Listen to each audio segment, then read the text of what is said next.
जब ऐशल को घर से निकाला जाता है और वो दरवाजे के बाहर बेबस खड़ी होती है, उसी वक्त ऐशल के अब्बू अचानक वहां पहुंच जाते हैं। वो अपनी बेटी की ये हालत देखकर गुस्से और दिक्कत से भर जाते हैं। ऐशल के अब्बू आशिर के अब्बू से गुस्से में कहते हैं, ये क्या तरीका है किसी की बेटी के साथ?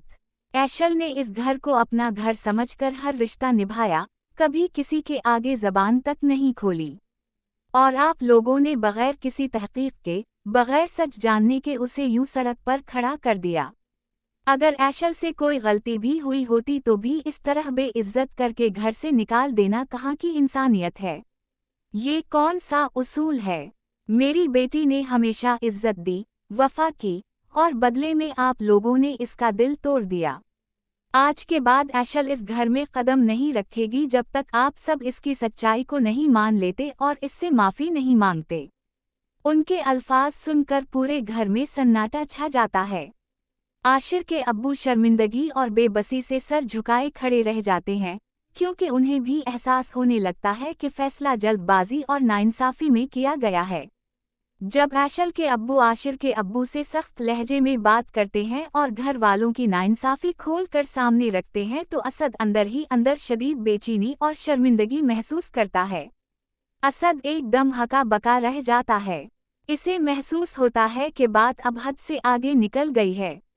वो ऐशल की हालत देखकर परेशान हो जाता है और दिल ही दिल में उसे तकलीफ होती है कि एक मासूम लड़की के साथ इतना सख्त रवैया क्यों इख्तियार किया गया। वो हिम्मत करके आगे बढ़ता है और नरम मगर शर्मिंदा लहजे में कहता है, चचा जान, बात इतनी बढ़ जानी नहीं चाहिए थी। ऐशल के साथ ये सब गलत हवा है। हमें पहले हकीकत जाननी चाहिए थी। इसकी ये बात सुनकर घर वालों में खामोशी छा जाती है। असद अपनी आंखों में साफ परेशानी लिए ऐशल को देखता है, जैसे कहना चाह रहा हो कि वो इसके साथ हुए जुल्म को दिल से गलत समझता है। इसके चेहरे पर वाज़ेह लिखा होता है कि उसे इस फैसले पर अफसोस है। इसे घर वालों का रवैया सख्त लगा। वो चाहता है कि बात सुलझ जाए मगर माहौल की शिद्दत इसे रोक रही है। जब असद ऐशल को वापस लाने के लिए घर से निकलने लगता है तो अयाज़ा फौरन घबराहट के साथ इसके रास्ते में आ खड़ी होती है। इसके चेहरे पर वाज़ेह खौफ और बेचैनी होती है, क्योंकि इसे एहसास होता है कि अगर असद ऐशल को वापस ले आया तो उसकी सारी चालें, झूठ और साजिशें एक लम्हे में बेनकाब हो जाएंगी।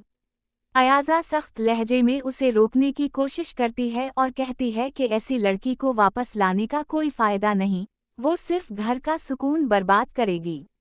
मगर इसकी बातों में हकीकत कम और हसद ज़्यादा झलकता है।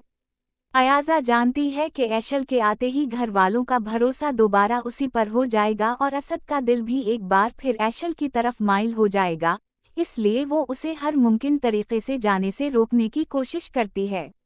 दूसरी तरफ असद इसकी बातों से मज़ीद बेचैन हो जाता है, क्योंकि इसे साफ महसूस होता है कि अयाज़ा ऐशल के खिलाफ अपने मफाद के लिए बोल रही है, ना कि घर के लिए।